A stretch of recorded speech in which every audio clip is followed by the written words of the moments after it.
하나님, 오늘 이 시간 또 우리를 불쌍히 여기시고 긍휼히 여기셔서 우리 배고픔을 보시고 아낌없이 나누셨던 그 주님을 기억합니다. 그 마음으로 우리에게 주님의 마음을 부으시고 또 주님의 영을 부으시고 주님의 풍성함을 덧대어 주시는 시간 되도록 인도하여 주옵소서. 감사합니다. 우리 주 예수 그리스도 이름으로 기도합니다. 아멘. 제가 얼마 전에 여기 집회 때 왔을 때 내려놓음에 대한 이야기를 했어요. 근데 그때 오셨던 분들도 있을 것 같고, 또 어떻게 보면 이 내려놓음이 저는 믿음하고 늘 같이 간다는 생각을 해서 오늘은 이 믿음이라는 주제를 가지고 내려놓음의 삶을 좀 이렇게 조명해도 좋겠다 이런 생각을 했습니다. 왜냐면요, 우리는 믿음만큼만 내려놓을 수 있어요. 그리고 내려놓는 과정을 통해서 우리 믿음이 확증돼요. 이 내려놓는다는 것이 무엇인지에 대해서 여러분들이 갖고 있는 많은 오해가 있을 수 있는데요. 꼭 어떤 우리가 정말 필요로 하는 뭔가를 포기하는 거로 오해하는 경우들이 있어요. 근데 제가 갖고 있는 내려놓음의 그림과 정의는 좀 다른 건데, 오늘 왜 믿음과 내려놓음이 같이 가는지를 좀 설명을 하도록 하겠습니다. 이 사도들이 예수님께 와서 이제 여쭙습니다. 우리에게 믿음을 더해 주십시오. 이 제자들이 한 가지 깨달은 것이 있습니다. 예수님 옆에서 예수님과 함께 살아간다고 해서 믿음이 자동적으로 생기는 것이 아니구나. 우리가 교회 생활을 한다고 해서 자동적으로 믿음이 생기는 거 아닐 수 있어요. 이 제자들은요, 예수님과 24시간 같이 있을 수 있었어요. 예수님과 같이 먹고 예수님의 말씀을 듣고 예수님의 삶의 모습을 관찰할 수 있는 특권이 있었어요. 그런데 제자들이 예수님과 가까이 있으면서 깨달은 것이 있어요. 내게 믿음이 없구나. 근데 본인들은 믿음이 적다고 생각했던 것 같아요. 그래서 믿음을 주세요가 아니라 믿음을 더해 주세요라고 얘기했던 것 같아요. 근데 예수님이 그 말을 교정해 주세요. 어떻게? 너희에게 겨자씨 하나일 만한 믿음이 있었더라면 이라고 시작을 하세요. 그 얘기는 제자들에게 아예 믿음이 있다 없다?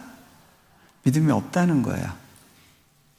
예수님과 같이 있다고 해서 믿음이 생기는 게 아니었고요, 믿음은 본인들이 원한다고 만들어내는 것이 아니었어요. 제자들이 그래도 한 가지 깨달은 것이 있었습니다. 이거는 내가 만드는 것이 아니라 위로부터 오는 선물이구나. 이거는 믿어지는 거예요. 이게 은혜고 능력이고 기적이에요. 자, 믿음에 대해서 예수님이 어떻게 설명을 하시냐면요, 좀 어떻게 보면 엉뚱해요. 예수님의 접근 방식은요, 제자들이 믿음을 더해 주세요 할 때, 그래, 내가 믿음에 대해서 좀 규정해 줄게. 믿음의 정의는 이런 거야. 그리고 믿음을 갖기 위해서는 첫 번째, 두 번째, 세 번째, 네 번째, 이렇게 접근하시지 않아요. 어떻게 보면 굉장히 엉뚱해 보이는, 수수께끼 같은, 그러면서도 굉장히 어마어마해 보이는 것 같은 말씀을 툭 던지세요. 예수님의 방식이에요. 일종의 동문서답 같이 느껴지는, 저는 가끔 그렇게 하나님의 뜻을 분별해요. 기도하다가 이거는 내가 만들어낼 수 없는 생각이라고 느껴지는 어떤 것이 감동으로 올 때가 있어요. 그러면 이거는 내 속에서 나오는 생각은 아닌 것 같구나. 하나님이 주시는 부담이구나. 인스퍼레이션이구나. 그렇게 짐작하는 경우가 있어요. 자, 예수님이 뭐라고 말씀하시냐면 너희에게 겨자씨 하나일 만한 믿음이 있었더라면 이 뽕나무더러 뿌리가 뽑혀 바다에 심겨라 하였을 것이요 그것이 너희에게 순종하였으리라. 여기서 예수님이 말씀하시는 핵심은 뭐냐면요, 믿음에는 뭐가 따른다? 결과가 따른다는 거예요. 능력이 수반된다는 거예요. 믿음은 단순히 그렇게 생각하는 거가 아니라 역사하는 능력이라는 거예요.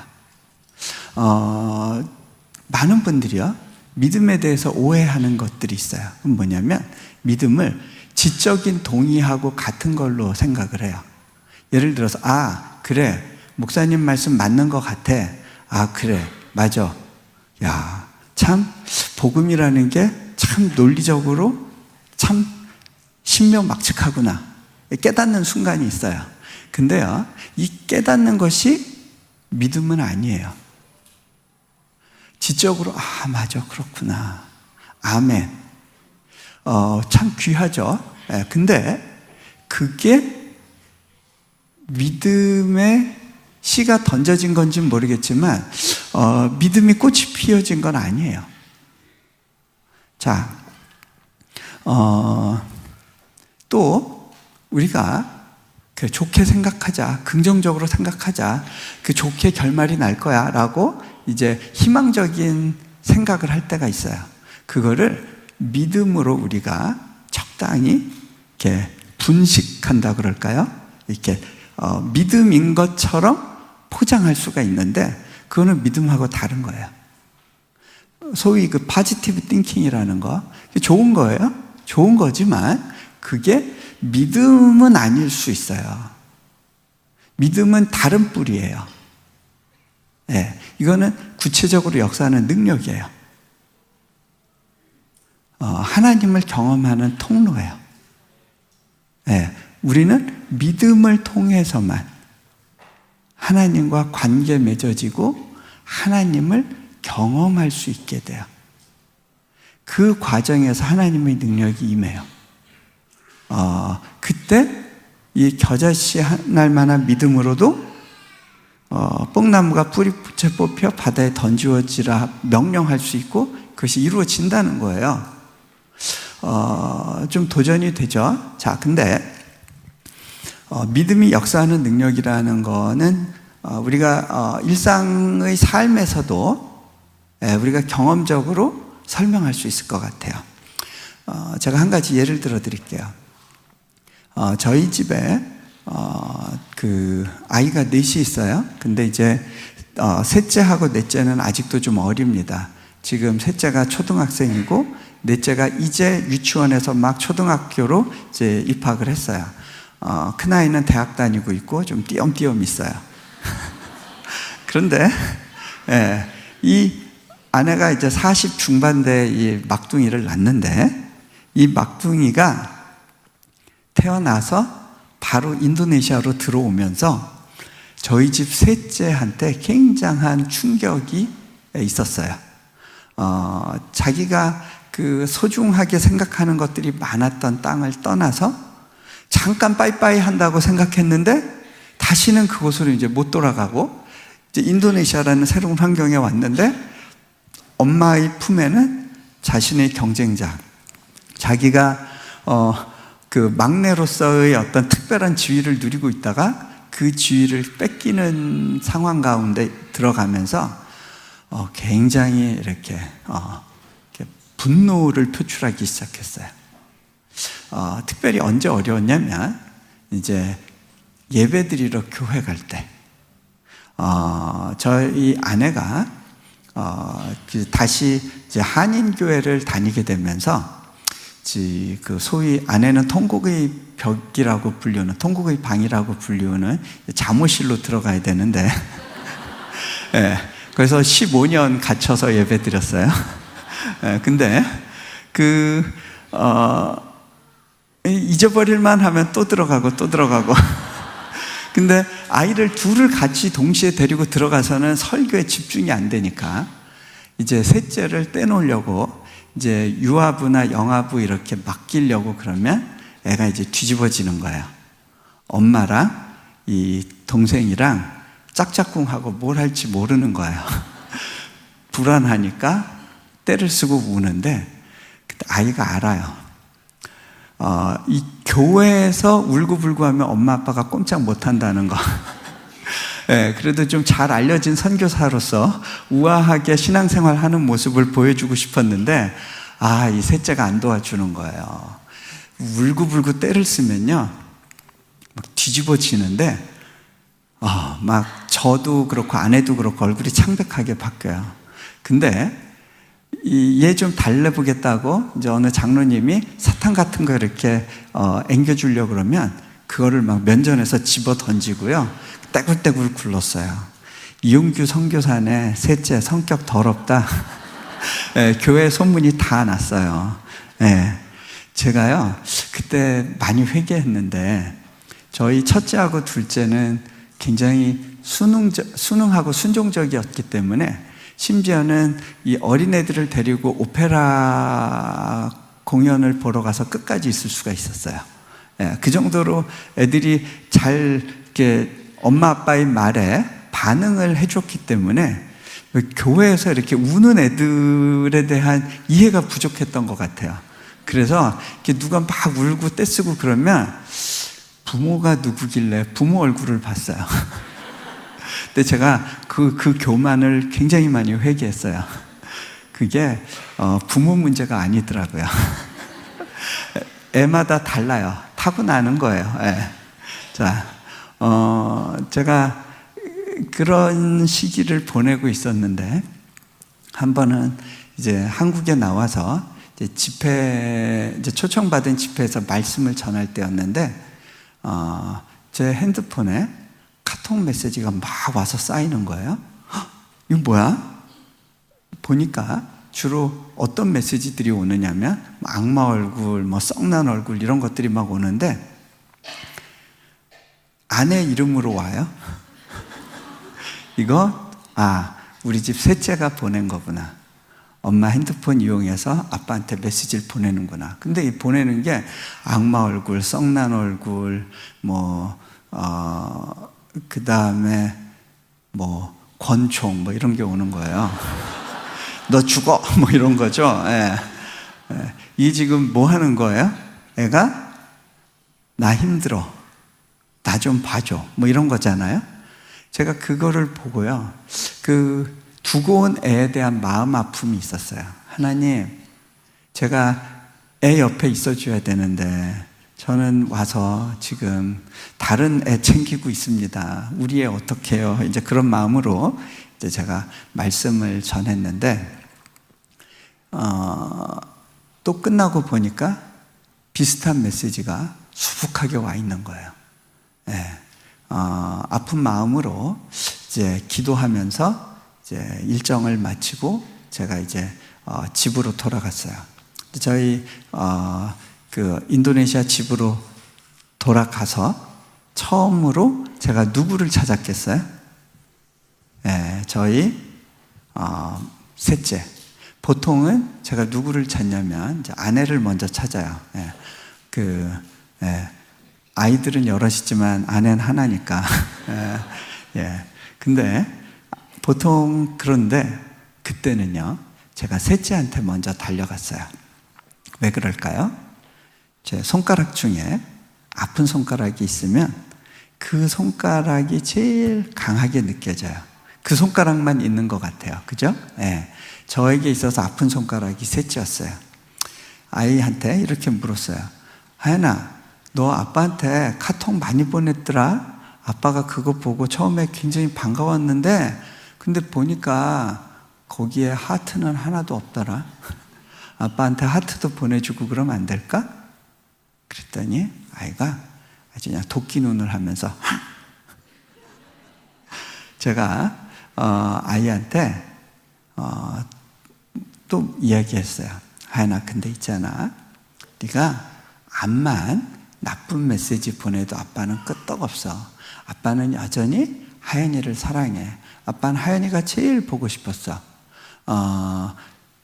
하연아, 잘 들어봐. 네가 암만 못된 말하고 동생 때리고 엄마 아빠 막 힘들게 하고 울고불고 떼쓰고 그렇게 해도 아빠는 끄떡없어. 아빠는 끝까지 하연이를 사랑할 거야. 아빠에게 있어서는 하연이가 너무너무 소중해. 그렇게 얘기를 해줬어요. 하연이 최고 얘기해 줬는데 그때 아이가 어떻게 반응을 했을까요?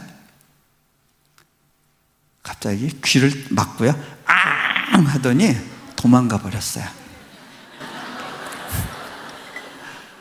네. 실은요, 아이가 왜 그런 카톡 메시지 보냈던 걸까요? 아빠가 어떻게 반응할까에 관심이 있었어요. 아빠가 어디까지 하면 화낼까? 이렇게 보냈을 때 아빠는 어떻게 반응할까? 결국 뭐 확인하고 싶은 거예요? 아빠의 마음. 그죠? 어디까지 찌르면 안전할까? 그죠? 그 한계를 확인해 보고 싶은 거였거든요. 근데 어떻게 보면 아이가 기대하지는 않았지만 원했던 답이 있었어요. 네, 기대하지는 않았지만 원했던 답. 아빠는 너를 끝까지 사랑해.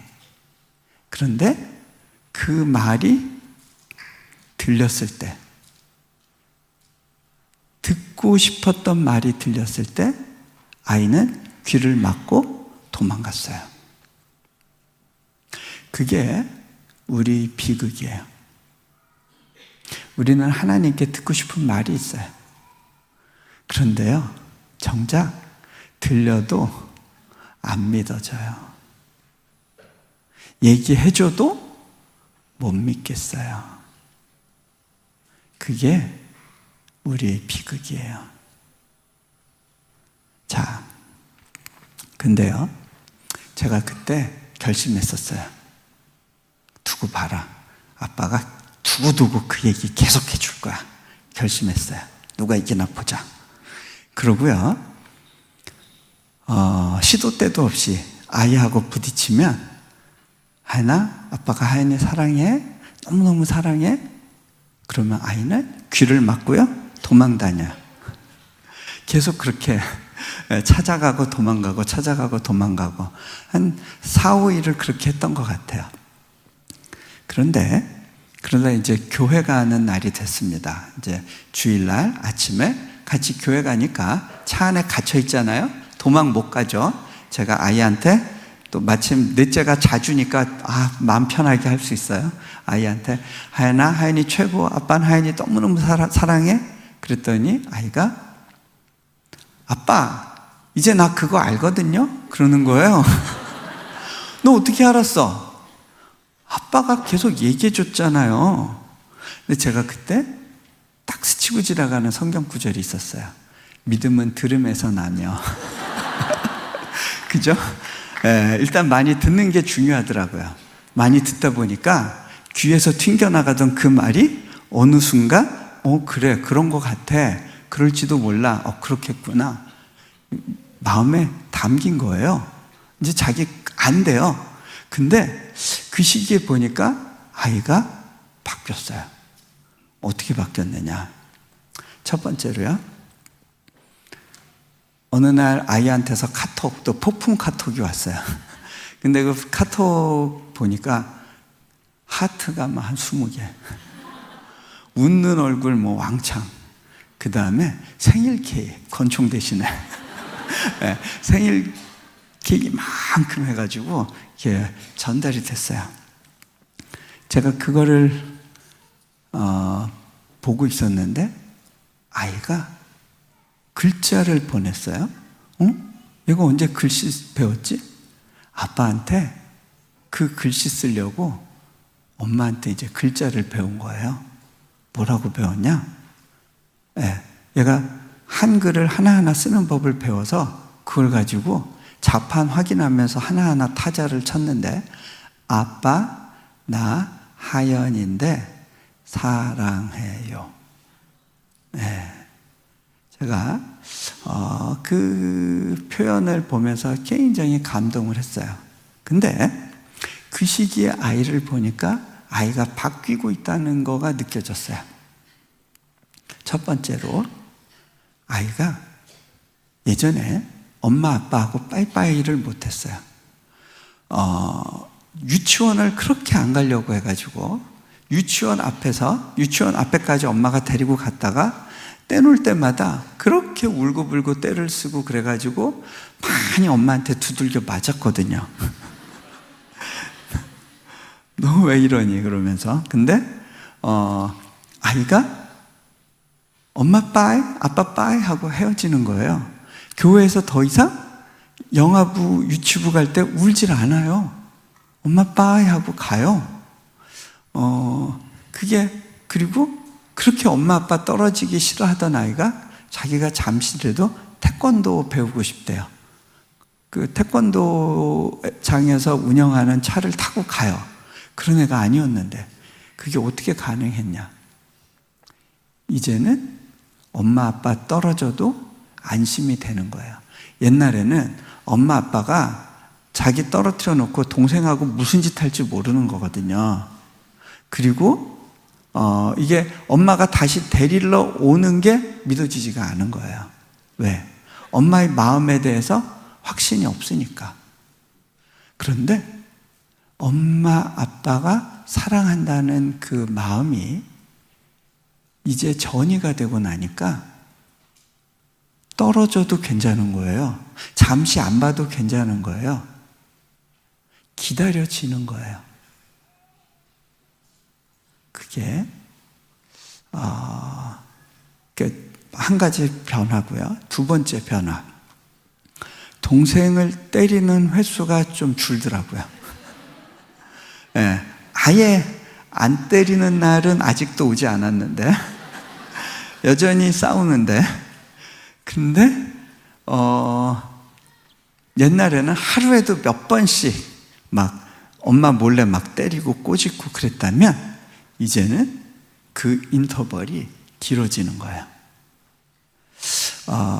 여러분, 우리가 하나님을 믿고 뭔가를 결단했다고 해서 그날로 착한 사람이 되진 않아요.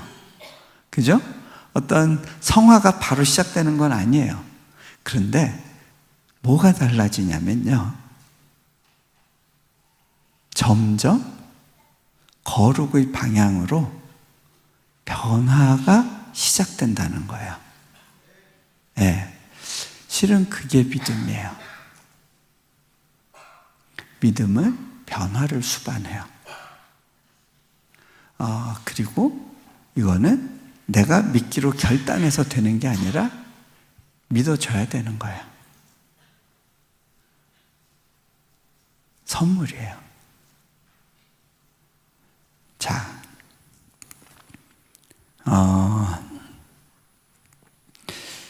이 뽕나무더러 뿌리가 뽑혀 바다에 심겨라 하였을 것이요 그것이 너희에게 순종하였으리라. 저는요, 선교지에 있으면서 좀 일반 분들이 경험할 수 없는 좀 특별한 좀 그 믿음의 역사라고 할까요? 그런 체험들이 있어요. 그래서 저에게는 이 뽕나무가 뿌리채 뽑혀 바다에 심겨지는 것이 그냥 믿어져요. 저는 이것은 그 믿음의 역사 안에서 충분히 이렇게 일어날 수 있는 일이라고 하는 거에 대해서 이제 편안하게 받아들일 수 있는데요. 근데 여기에서 이 뽕나무가 뿌리채 뽑혀 바다에 던지워지는 거, 이게 뭘까? 그 부분을 좀 생각해 봤으면 좋겠어요. 이게 믿음하고 어떤 관계가 있는가? 뽕나무가 그냥 뽑히는 것보다 이거보다 더한 기적이 있는데요. 그건 뭐냐면요, 여러분의 마음에 또아리 틀고 있는 그 불신의 뿌리, 어떻게 보면 선악과의 뿌리가 뽑혀서 바다에 던지워지는 것, 그거는 더 어려운 기적이더라는 거예요. 우리 안에 있는 깊은 자기 중심성, 불신, 선악과의 뿌리. 자, 그게 뭔가? 제가 좀 설명해 드릴게요. 여러분, 아담 아시죠? 네. 에덴 동산에서 살았던 아담이 살면서 부족한 게 있었을까요? 없었을까요? 없었어요? 확신하세요? 자, 그러면 여러분은 어때요? 부족한 거 있어요? 없어요? 필요한 거 있어요? 없어요? 많으시죠? 네, 필요한 것 투성이죠? 네. 가져도 굉장히 계속해서 뭐가 필요하잖아요. 자, 근데 아담이 더 많이 가졌을까요? 여러분이 더 많이 가졌을까요? 여러분한테 자동차 키 있어요? 여러분 중에 키 갖고 있는 분들 많죠? 아담한테 그런 키가 있었을까요? 아담한테 핸드폰이 있었을까요? 아담한테 뭐 옷이 있었나요? 그것도 계절별로 갈아입을 수 있는 옷이 있었나요? 누가 더 많이 갖고 있죠? 여러분이 더 많이 갖고 계시죠? 근데 여러분의 필요가 더 커요. 여러분이 볼 때 아담은 가진 게 없어도 더 필요한 게 없다고 느껴요. 그 이유가 뭘까요? 아담에게 있는 건 과일 몇 개였을 텐데요, 여러분이 드시는 과일이 정글에서 열리는 과일보다 훨씬 맛있다는 거 아시죠? 여러분이 드시는 과일은 굉장히 오랜 동안 품종 개량을 거친 거예요. 예, 정글의 과일은 진짜 맛이 없어요. 예, 새나 원숭이들이 먹기에 괜찮은 것들이에요. 근데 아담은 그런 걸 먹지 않았을까? 그런데도 아담은 부족한 게 없었을 것 같잖아요. 그 이유가 뭐죠? 뭐가 있었어요? 하나님께서 나의 필요를 채우신다는 믿음이 있었어요. 근데 우리에게 필요는 있고 그 필요가 때로는 두려움으로 엄습하고 우리를 어렵게 하는 이유가 있어요. 하나님께서 내 필요를 돌아보신다는 것이 믿어지지 않기 때문에 그래요. 자, 그런데 아담이 필요를 느끼기 시작하는 시점이 있었는데 그게 언제냐? 사단이 와서 아담한테 얘기하는 거예요. 너 필요한 거 있어? 필요한 거 없어? 그러니까 너 필요한 거 있어. 너 동산 위에 그 선과 악을 알게 하는 그 나무의 열매, 너 그거 먹을 수 있어? 못 먹잖아. 그거 먹으면 네가 달라져. 어떻게 달라지느냐? 예전에는 네가 하나님의 눈으로 너의 필요를 봤는데 이제는 네가 좋은 거, 네가 나쁜 거, 그거를 구분하는 기준점이 네가 되는 거야. 네가 네 인생에서 너의 필요를 결정하고 그것을 얻어내는 주체가 되는 거야. 선악과 열매를 먹는다는 게 이제 그런 거예요. 선과 악의 기준점이 예전엔 하나님이었는데 이제는 내가 그 기준점이 되는 거예요. 내 인생은 나의 거. 내가 믿은 대로 뭔가가 이루어져야 돼. 이 세상에 믿을 놈 하나도 없어. 오직 내 주먹을 믿지. 그렇게 되는 거죠. 그거를 네가 신처럼 되는 거야. 네가 기준점이 되는 거야. 네 인생의 주인이 너야. 그래서 선악과를 먹었는데, 그리고 나서 처음 깨닫고 보게 된 게 뭐예요? 자신의 부족함이었어요. 나의 헐벗음. 부끄러웠어요. 가리고 싶었어요. 그래서 우리 인생은 그때 이후로 끊임없이 가리는 인생이 됐어요. 뭔가로 가려야 됐어요. 그 필요를 채워야 됐어요. 그것이 쾌락이 되기도 하고요, 돈이 되기도 하고요, 성공이 되기도 하고요, 연애가 되기도 하고요, 관계에서 오는 기쁨이 되기도 하고요. 뭔가로 채워야 됐어요. 자,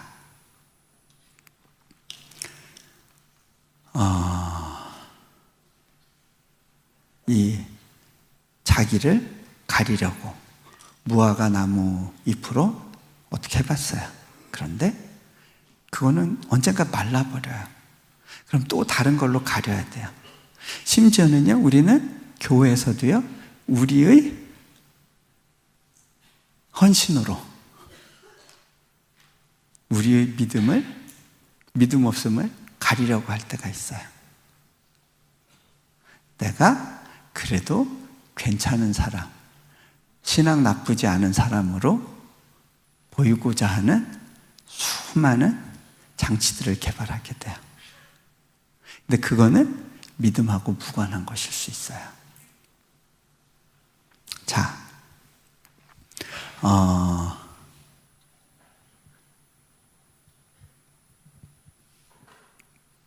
여기서 벗어날 수 있는 이 선악과의 저주로부터 벗어나서 하나님의 그 풍요에 덧대어질 수 있는 유일한 방법이 뭐냐면 믿음을 갖는 거예요. 근데 어떤 믿음이냐? 하나님께서 내 필요를 이미 채우셨고 또 계속해서 채우실 것이라는 믿음이에요. 그게 믿어지는 것이 은혜예요. 제가 선교지에서 이번에 이제 두 번째 건물을 짓는 중에 나오게 됐는데, 이 두 번째 건물을 짓는 어느 시점에서 제가 아침에 딱 잠에서 깼는데 성경 구절이 제 머리를 싹 스치고 지나가요. 너희는 먼저 그의 나라와 그의 의를 구하라. 그리하면 이 모든 것을 너희에게 더하시리라. 근데요, 제가 그때 무슨 생각이 들었냐면, 야, 우리 인생에서 이 구절이 믿어지는 사람은 참 복이 있구나. 교회 안에 있다고 해서 이 구절이 믿어지는 게 아니에요. 그리고 이 구절대로 경험을 하기 때문에 믿음이 생기는 것도 아니더라고요. 왜냐면요, 건물 하나 지을 때 애쓰고 해서 어떻게 하나가 지어졌다고 해서 두 번째 건물을 지을 때 그래, 또 하나님이 도와주실 거야 라는 믿음으로 평안 가운데 가는 것은 쉽지 않아요. 또 다른 도전이에요. 자, 그게 믿어지는 거. 내려놓는다는 건 뭐냐면요, 내 스스로 내 필요를 채우고 나를 가리려고 하는 노력을 포기하는 걸 말해요. 근데 그러려면요, 믿음이 없이는 안 돼요. 믿음에는 어떤 요소가 있냐면요, 벼랑 끝에 서는 용기가 필요해요. 정말 벼랑 끝에 서서 떨어질 때 나에게 날개를 붙여주시든지, 나를 안으시든지,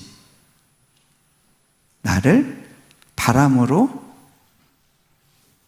띄우시든지, 하나님께서 하나님의 방식으로 가장 적절한 타이밍에 나를 보호하시는 거에 대한 믿음이 없으면요, 벼랑 끝에 쓸 수가 없어요. 실은 이 뽕나무더러 뿌리가 뽑혀 바다에 던지오라, 이거는요, 믿음이 없이는 그렇게 명할 수가 없어요. 벼랑 끝에 서보지 않으면. 네. 제가 그런 적이 한 번 있었어요. 호주에 집회하러 갔는데 거기에 너무 냉랭한 것들을 보면서 제가 마음이 너무 갑갑해서 어느 교회에 방문했을 때, 목사님, 혹시 교회에 아픈 분들 많으신가요? 제가 치유 위해서 한번 기도할까요? 그런 적이 있었어요. 저는 원래 치유 기도하는 사역자가 아니에요. 치유 전문가도 아니고요. 치유에 대해서 실은 잘 몰라요. 근데 왜 불쑥 그런 말을 했느냐면, 이 땅에 사는 분들이 너무 하나님에 대한 기대가 없으니까 하나님이 어떻게 일하시는 분인지 좀 보여줬으면 좋겠다는 마음 가운데 그냥 아픈 분들이 많다니까 뭐 치유 기도를 한번 그렇게 초청을 할까요? 라는 말을 한 거예요. 근데 목사님이 거절하실 줄 알았는데 우리 아픈 분들 너무 많은데 잘 됐다고 기도해달라고 그러는 거예요. 이제 큰일 났어요. 저는 이제 이제 호텔방에 들어가서 이제 기도를 시작을 했어요. 근데 기도하는데 땡땡한 거예요. 마음에 감동이 없어요. 짜릿짜릿한 뭔가가 오면서, 그래, 내가 오늘 너와 함께 하겠다, 장하다 나의 아들아, 이런 뭐가 좀 오면 제가 그래, 믿음이 이기네 그러고 가서 좀 멋있게 그냥 할 텐데, 그런 게 전혀 없이 기도도 흩어지고 왠지 뭔가 하나님과 소통되는 것 같지도 않고 막 이렇게 마음이 분주하고 계속 부담은 쌓이고, 그러다가 이제 저녁 식사 시간이 됐어요. 저녁 식사하고 나면 이제 집회 가야 되는 거예요. 제가 저녁 식사하면서, 하나님, 요 식사 끝날 때까지 아무런 감동이 없으면 그냥 저 기도 안 하고 사라질게요. 그런 마음이 생겼어요.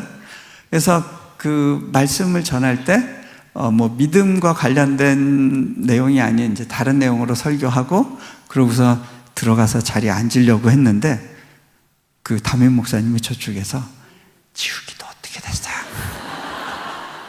제가 그랬어요. 아직 마음에 감동이 없으니까 안 된다고. 근데 갑자기 목사님이 정색을 하면서, 내가 지금 전화해서 사람들 다 불러놨는데 무슨 소리 하시는 거냐고. 제가 다시 여기 돌아 올라가는데 토살장에 끌려가는 소심장이었어요. 제가 근데 그런 저를 보면서 내가 지금 왜 이러고 있지? 지금 뭐 하는 거야? 라는 생각이 들었어요. 얼마 전까지만 해도 이 사람들이 믿음이 없어 그랬는데 지금 누가 믿음이 없는 거예요? 제 믿음이 없는 거예요. 근데 왜 그런 모습을 보일까요? 이유는 간단하죠? 사람들 불러놓고 기도했는데 그래도 뭐 책수가 알려진 선교사라고 해가지고 기대하고 왔는데 아무 일도 안 일어났네? 그 소리가 부담스러운 거죠. 지금 누구 걱정하고 있는 거예요? 처음에는 하나님, 이들이 믿음이 없어요 그러는데 지금 제가 제살궁리만 하고 있는 거죠. 벼랑 끝에 서고자 하질 않는 거예요. 그때 솔직하게 이렇게 기도했어요. 하나님, 저에게 믿음이 없습니다. 저에게 믿음이 없지만 이 믿음 없는 저를 통해서도 하나님께서 일하실 것을 믿습니다. 그리고 아픈 분들 나오시라고 하고 기도했을 때 하나님께서 그날 굉장히 아름다운 기도의 열매를 주셨어요. 그게 겨자씨 하나일 만한 믿음이겠구나, 그런 생각을 했어요. 네, 믿음이 저에게서 나오는 게 아니더라고요. 위로부터 오는 선물이더라고요. 자,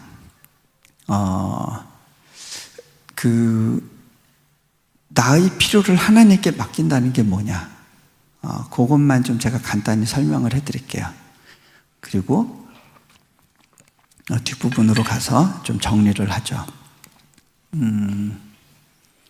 제가 인도네시아에 들어가서 너무 이렇게 당황하는 시간이 있었어요. 안 되는 상황에 대해서 너무 확실하게 배우는 시간이 있었어요. 저는 인도네시아로 부르심을 받았을 때 하나님께서 돕는 자를 붙여주겠다고 하는 약속을 주셨다고 믿었고, 제가 그 하나님의 부르신 가운데 정말 몽골에서 다 버리고 떠났고, 그리고 정말 하나님께서 원하시는 방식대로 순종을 했다고 생각을 했고, 그리고 사역지를 기다리던 중에 인도네시아를 보여주셨고, 오랜 기도 가운데 확증을 받고 가기 때문에 하나님께서 내게 날개를 달아주시겠구나 생각을 했어요. 그런데 그곳에서는 정말 누가 해도 아무 일도 일어나지 못하는 그런 상황이구나라는 걸 나중에 깨달았어요. 어느 나라든 교육의 영역은 외국인들한테 열어주지 않지만 특히 식민지 경험 있는 나라 같은 경우는 그게 심해요. 또 이슬람권에서 기독교 사역을 위해서 학교를 세운다는 것은 허가 받을 수 있는 가능성이 있다고 보는 사람들이 없었어요. 재정도 굉장히 많이 들어가는 거였고, 허가 작업도 너무 긴 시간 동안 수많은 허가에 묶여 있는데 이게 될 것 같지가 않은 상황들을 지나야 됐어요. 재정도 없었고. 그런데 하나님이 하나씩 길을 여시는 거를 이제 경험을 했고요. 그 과정 가운데 이제 학교 허가가 그러니까 학교를 짓기 위한 허가가 떨어졌어요. 그것도 쉽지 않은 거였어요. 예. 그것도 돈을 안 쓰고 된다는 건 거의 기대하지 않았는데 문이 열렸어요. 근데 이제 건축을 하려면 재정이 필요했는데 이들이 볼 때 좋은 학교를 세우려고 보니까 건축비가 첫 번째 건물 50억 원 정도는 들어가게 되는 상황이었어요. 저한테 돈이 한 푼도 없었어요. 그나마 인세로 주셨던 돈 다 몽골에 두고 왔었어요. 하나님께 제가 그때 그 시기에 이제 기도했던 것들이 있었어요. 하나님, 저는 재정을 모으러 막 돌아다니지 않겠습니다. 그럴 여건도 안 되고요. 하나님이 주신 것만 갖고 가보려고 합니다. 그런데 적어도 이 제가 가는 길을 통해서 주변에 있는 사람들이 하나님 나라의 일이 어떻게 이루어지는지, 믿음이 어떤 역사하는 능력이 있는지를 좀 간접적으로라도 볼 수 있게 해주세요. 그런 기도를 했었습니다. 그래서 이제 그 우리의 필요에 대해서는 입 밖으로 내지 않고 조용히 있었어요. 그러던 가운데 하나님께서 재정을 좀 보내주시긴 했지만 공사 계약을 하면 1년 안에 약 40억 원 정도 되는 재정을 메꿔야 됐어요. 좀 불안하고 두려웠습니다. 근데 기도할 때마다 하나님이 주시는 마음이 앞으로 가라는 거예요. 믿음을 사용해서 앞으로 가라고 말씀을 계속 주셨어요. 그래서 계약서에 사인을 했어요. 자, 계약서에 사인을 하고 나니까 이제는 이게 믿음의 영역이 아니라 이제 현실이 된 거예요. 이 현실의 세계에서 계속해서 이 건축 건축 운영하는 회사에서 청구서가 막 날라오고, 우리 사역자들의 역할은 이 청구서를 저한테 배달하는 거예요. 근데 저한테까지 배달된 청구서가 갈 데가 없어요. 이제 하나님한테 보낼 수도 없고, 하나님이 이 사역의 주인이라고는 고백하지만 현실 세계에서는 이건 제 책상에 쌓이는 거야. 이걸 가지고 어떻게 하지? 제가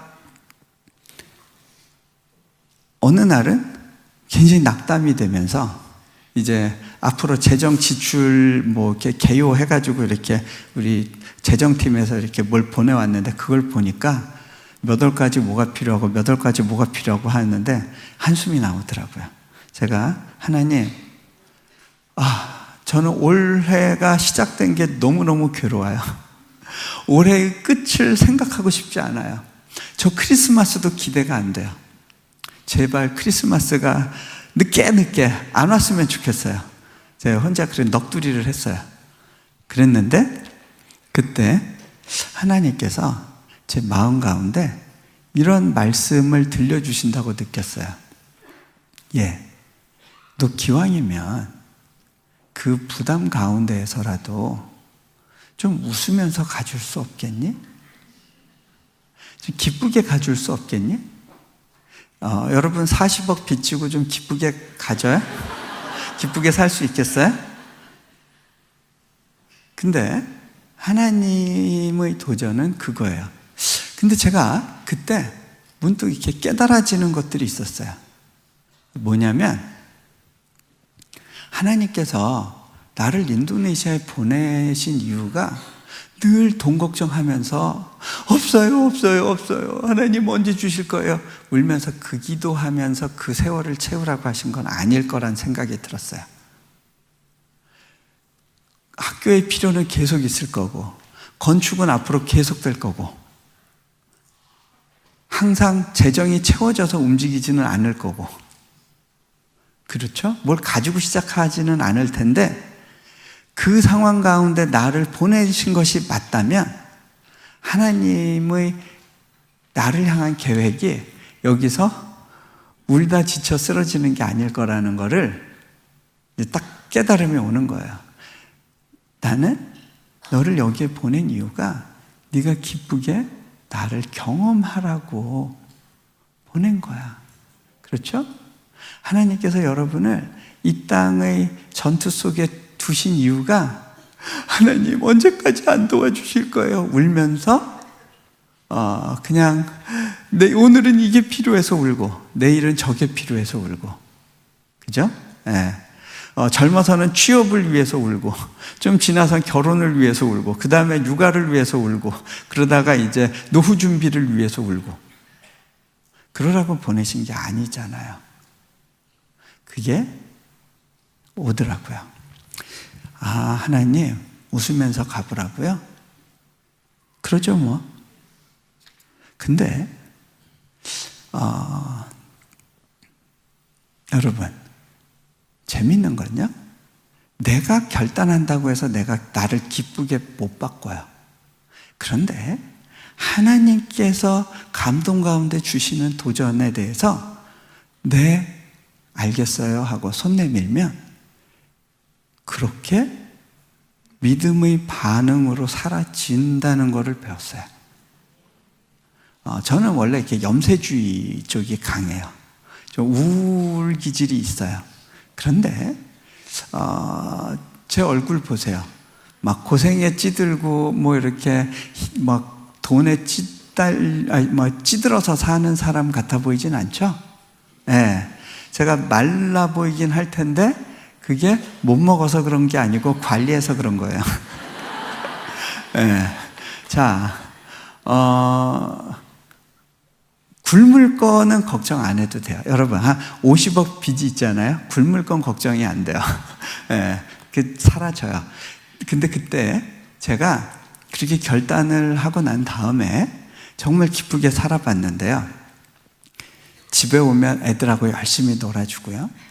아내 불러내서 데이트하려고 애를 쓰고요. 그리고 어디 그 식당 열었다 그러면 야 우리 때려 먹으러 가자 그러고 우리 사역자들 불러서 같이 막 열심히 때려 먹고 돈 더 쓰고 그랬어요. 근데 그렇게 사라지더라고요. 근데요, 물론 웃으면서 살기로 결단한다고 해서 그 믿음대로 살아간다고 해서 하나님이 그 즉시 그래 잘했어 그러고 뭘 탁 주시지는 않아요. 그죠? 좀 없이 사는 시간이 있어요. 근데 그 시기 가운데 돈이 바짝바짝 마를 때였는데 그때 그 코스타에서 이제 두 곳을 가달라고 요청을 했어요. 그게 하나는 아프리카고 하나는 유럽이었어요. 거기는 근데 비행기 표도 비싼데고 갔다 오면 한 2주가 깨지겠더라고요. 저희가 그 당시에 평균적으로 하루에 1,000만 원 정도씩 필요하던 시기였어요. 2주 비우는 게 부담스러웠어요. 거기다 자비량인데 제가 돈을 만들어야 되는 거예요. 엑스트라로 비행기 표값 만들고 체재비 내서 가는 거가 좀 부담으로 느껴졌어요. 돈도 없을 때였는데. 근데 기도하면 하나님께서 너희 먹을 것을 물 위에 던져라. 식량을 물 위에 던져라. 여러 날 뒤에 도로 찾을 거다. 그 말씀을 주셨어요. 그래서 던지라고요? 알았어요, 주님. 그러고 던졌어요. 가기로 결정하고 비행기 표를 한국 크레딧 카드로 걷어요. 근데 한 가지 문제가 있었어요. 크레딧 카드를 긋고 나서 돈을 메워야 됐는데, 왜냐하면 이제 자동으로 돈이 이제 은행에서 다음 결제일이 되면 빠져나가니까. 근데 제가 비행기 표값만 메꿔놨어요. 자동 결제되는 여러 가지 내역에 대한 생각을 못한 거예요. 그러면 어떻게 되냐면요, 이제 그 통장 계좌가 마이너스가 돼요.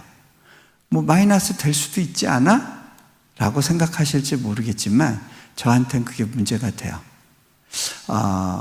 제가 하나님께 제 재정을 맡기고 삶을 맡긴 이후에 하나님께서 한 번도 제 재정을 마이너스로 만드신 적이 없다고 제가 여러 차례 간증을 했거든요.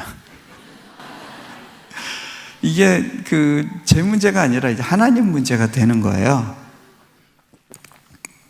인테그리티 문제가 생기는 거예요.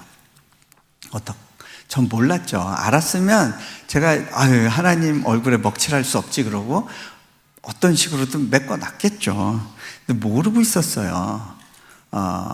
그러고 나서 여러 날이 지났어요. 결제일도 훨씬 지나서 은행 계좌를 열어볼 일이 있어서 열어봤는데 그날 딱 보니까 처음에 눈에 들어오는 게 그 자동 결제된 내역이 그 액수가 굉장히 큰 거예요. 이 정도면 잔고가 마이너스겠네? 그러고 탁 밑을 봤는데 몇만 원이 남아 있었어요. 천사가 돈을 넣어준 것도 아니고 이게 어떻게 된 일이지? 돈 들어올 데가 없는 계좌인데? 그리고 위로 올라가 봤어요. 그런데 크레딧 카드 결제되는 그날 바로 직전에 어디선가 돈이 들어왔어요. 이 돈의 정체가 뭐지? 그걸 생각하기 시작했어요. 곰곰이 생각해 보니까 몇 달 전에 신한계라는 잡지사에서 저한테 원고 청탁을 했는데 제가 너무 피곤해. 이 주제로는 쓰기 무리겠어. 그러고 거절한다고 메일을 보내야지 하고 이메일을 보내는 걸 잊어버리고 있었어요. 근데 보낸 걸로 기억하고 있었어요. 생각해 보니까 꿈에서 보냈더라고. 꿈에서 이렇게 글 써서. 근데 현실에서 그런 걸로 생각하고 그냥 모르고 지나가다가 원고 마감일에 그쪽에서 원고 어떻게 됐냐고 물어보는데 난감한 거예요. 그날 밤에 물 위에서 작업해가지고 원고 보내줬는데 그 원고료가 크레딧 카드 결제되는 그날 들어온 거예요. 제가 그걸 보고요 막 웃었어요. 속으로 웃으면서 하나님, 제 계좌 진짜 확실하게 관리해주고 계시네요. 저희 건축 계좌도 관리해 주시는 거 맞죠? 그리고 웃었어요. 그리고 넘어갔어요. 근데 여러 날 뒤에 찾을 거라고 그랬잖아요. 제가 아프리카 가 있는데 미국에서 메일이 하나 날라왔어요. 어느 집사님 한 분이 부활절 전에 고난주간 특별 새벽 기도를 하면서 계속 저희를 위한 기도를 하나님이 시키시더래요. 그래서 그 기도를 계속 하는데 갑자기 재정적인 필요에 대해서 마음이 오더래요. 재정이 많이 없겠구나. 근데 그때 이제 하나님과 관계 속에서 원래는 집을 한 채 살려고 준비해 놓은 돈이 있었는데 그거를 보내란 마음이 있었나 봐요. 근데 그분이 그때는 그거를 이제 다 얘기 안 하시고 저한테 선교사님 혹시 113만 불 필요하세요? 물어보시는 메일이 왔어요. 예, 저 그 돈 필요해요. 그리고 답을 보냈더니 그 재정이 들어오는데요. 그 재정이 들어오는 걸로 해서 제가 딱 계산해 보니까 남은 게 10억 원 남았네? 근데요, 이제는 믿어지는 거예요. 아, 하나님이 채우시겠구나. 예전에는 그 너무 액수가 크니까 믿어지지가 않다가 10억 원을 보면서 이제 믿어지는 거예요. 근데 10억 원도 큰 돈이잖아요. 간땡이가 부은 거죠. 100만 원도 벌벌 떨 상황에서. 근데 그 과정을 이렇게 한 사이클을 돌고 나니까 이제는 아, 하나님 채우시겠군요. 빚 없이 갈아시는군요. 그게 믿어지더라고요. 지금 뭐 하는 거예요? 하나님께서 저를 스트레칭 시키시는 거예요. 저는 원래 공부만 하던 사람이라 계산 안 나온 일을 하는 거 너무 어려워하는데 굳이 하나님께서는 저를 그 영역 속에 넣어서 담금질을 하시는 거예요. 믿음의 스트레칭, 다리 찢기, 뱁새 황새 만들기 프로젝트예요. 이 뱁새 황새 되려면 진짜 아파요. 예, 쫙쫙 찢는데 아파요. 근데요, 그래도 이제 평안해 보이지 않으세요? 근데 그 인도네시아에서는요, 이 지사장들의 무덤이라고 불리워요. 그 지역이. 지사장분들이 오셔서 너무 고생하시는데 그 중에 이제 어떤 굴지 기업의 그 지사장으로 계신 분이 이제 인도네시아에서 이렇게 사업하면서 너무 힘든 얘기를 하시는데 제가 그 얘기를 듣다가 위로해 드리려고 근데 제 얘기 좀 들어보세요 하고 제 힘든 얘기를 좀 나눠드렸더니 이분이 깊은 위로를 받으시면서 눈시울이 붉어지시면서 선교사님 보니까 제가 위로가 많이 되네요. 예. 그러니까 일반적으로 한국에서 사업하시는 보다는 좀 더 힘들게 사업하시는 분이 저를 보고 위로를 받으시는 거죠. 근데 그렇다고 해서 불행하진 않다는 거예요. 여전히 기쁘게 살아갈 수 있는 거예요. 왜? 단순해요. 하나님이 내 필요를 채우셨다는 거예요. 예수님께서 십자가의 고난을 통해서 나의 모든 필요를 채우셨고 그분의 부활의 영광을 통해서 내게 이미 주신 약속이 있고 그리고 내가 살아가는 삶의 여정 가운데 내가 감당치 못할 고난은 주시지 않을 것이고 이 모든 과정을 통해서 내가 하나님을 더 깊이 알아가게 될 것이라고 하는 것에 대한 믿음이 있으니까 힘들지 않게 지나가는 거예요. 물론 두 번째 건물을 지어야 될 상황이 됐을 때 그 첫 번째 건물 결국 1원 한 장 빚 없이 완공이 됐어요. 그러고 나서 또 두 번째 건물이 필요가 보였어요. 근데 이때는 진짜 가고 싶지 않았어요. 웬만하면 안 가고 싶죠. 근데 제가 어떻게 해야 되지 하다가 하나님 이번에 반 이상 안 채워주시면 저 못 움직여요.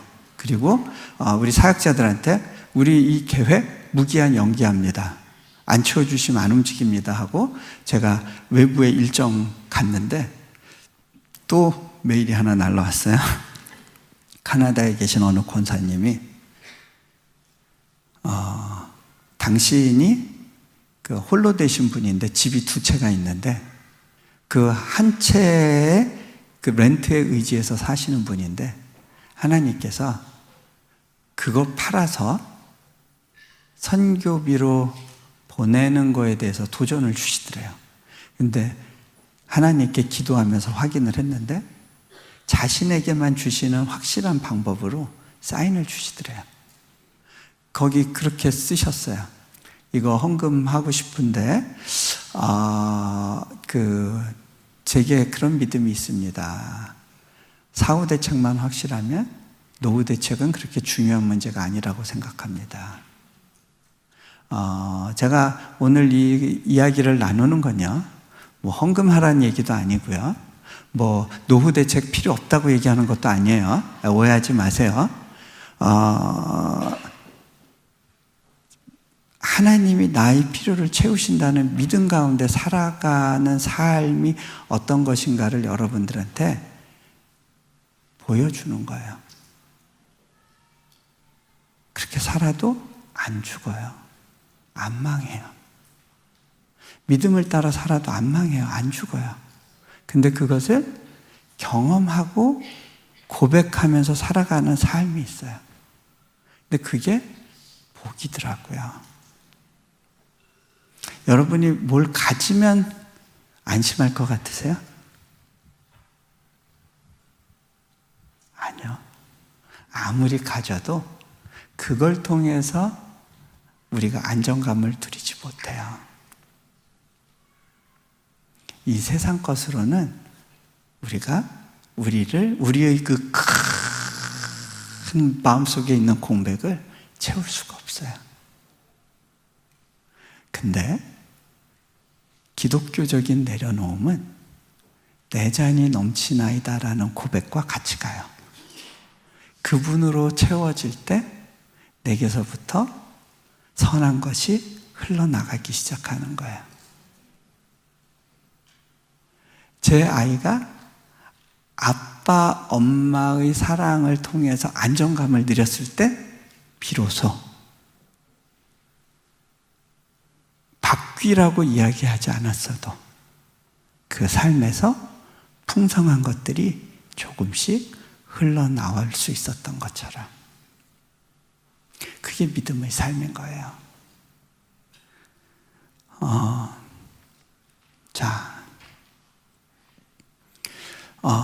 이제 시간이 많이 가고 있죠? 네, 제가 빨리 랩업을 할게요.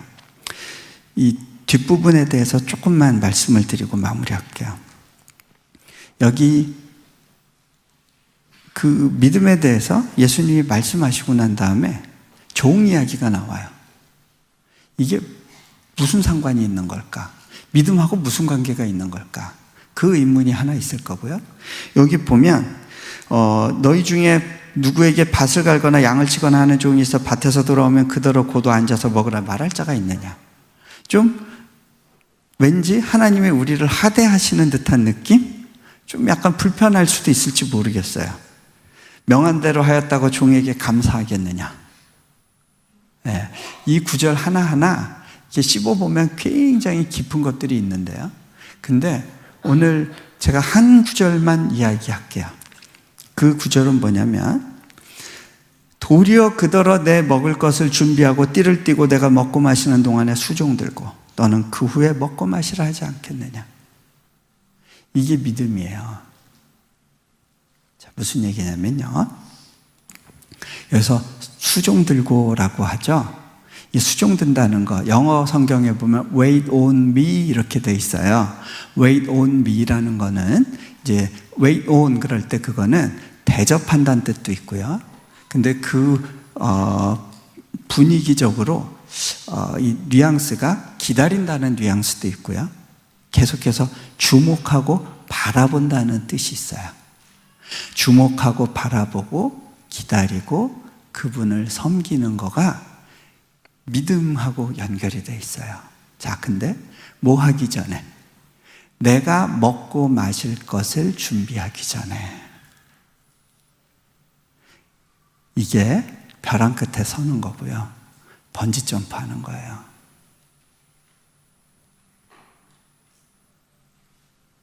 왜? 그분이 내 필요를 아시고 나의 쓸 것을 공급하실 거에 대한 믿음이 있을 때에만 우리가 그분께 수종 들으며 내 것을 먼저 준비하지 않을 수 있어요. 제가 이제 작년에 이제 처음으로 대학교가 세워져서 이제 입학식을 하게 됐는데, 입학식 때 이렇게 고백을 했습니다.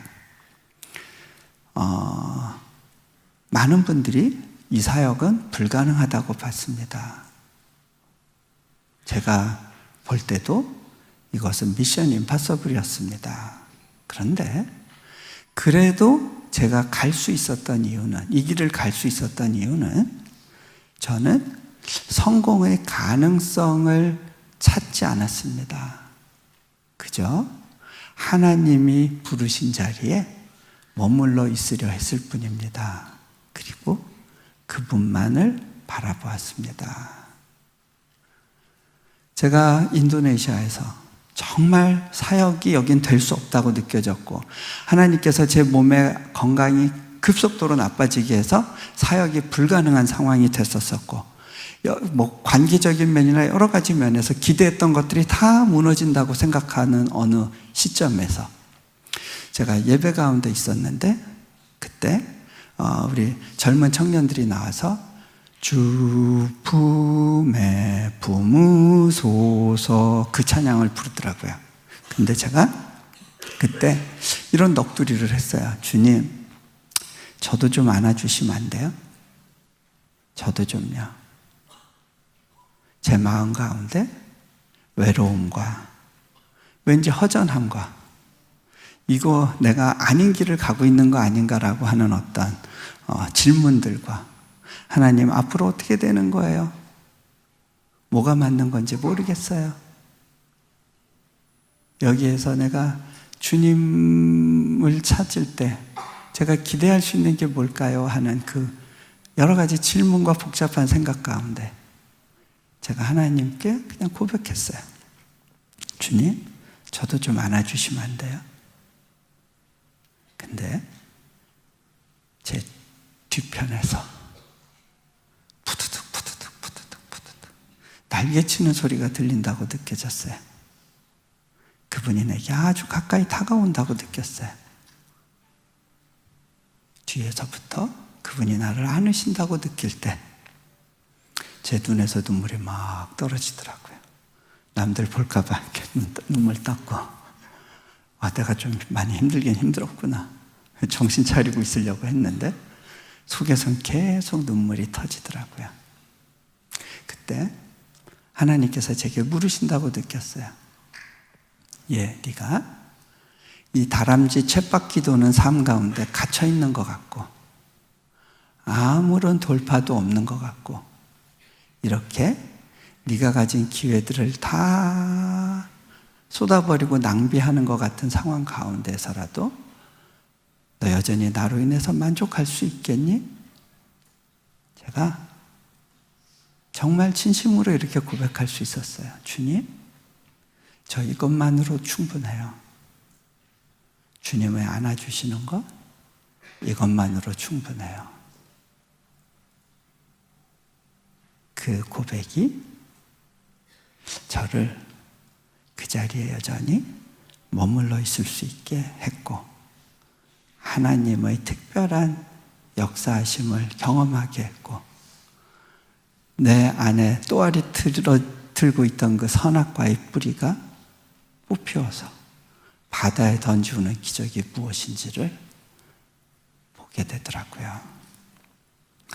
같이 기도하기를 원하는데요. 기도하기 전에 제가 학교 사역 얘기를 좀 많이 했으니까 우리 학교가 어떤 식으로 어떻게 지어졌는지 한 2년 전에 그 찍은 프로모션 영상인데 5분짜리예요. 요거 잠깐 보시고, 그리고 우리 제가 같이 기도하는 시간 갖도록 하겠습니다. 네. 현지에서 하나님께서 문을 여셔서 초중고등학교를 기독교 학교로 세우게 됐고, 유치원과 대학교가 하나의 팀을 이루어서 또 가게 하시는 이 과정을 이제 보면서, 그렇구나. 나의 하나님은 전능하신 하나님이구나 고백하게 됩니다. 그런데 제가 어느 브라질에서 사역을 할 때 그 브라질의 그 2세들이 한국어가 서툴러서 이 전능하신 나의 주 하나님 이 찬양이 뭐랄까 그 현지에서 나온 찬양이거든요. 근데 그거를 이제 그 PPT로 옮기는 과정에서 전능하신의 그 니은자가 떨어져 버렸어요. 그러니까 전능하신이 돼버린 거예요. 우리가 하나님을 이렇게 생각하면서도 포장하고 살 수 있겠구나, 그런 생각을 해봤어요. 여러분이 믿는 하나님은 이 니은자 받침이 있는 하나님입니까? 아니면 이 받침이 없는 하나님입니까? 하나님께서 여러분이 원하는 것을 다 들어주시진 않지만 그 사랑의 마음으로 여러분의 필요를 알고 계시고 어떠한 때 어떻게 채워야 하실지에 대한 완벽한 계획을 갖고 계시다는 거예요. 그것이 믿어지는 게 은혜고 그게 기적이에요. 교회에 머물러 있다고 그게 자동으로 되는 게 아니고요. 제자들이 고백했던 것처럼 내게 믿음을 더해 주세요. 요청해야 돼요. 시간 이 찬양 같이 한번 고백했으면 좋겠습니다.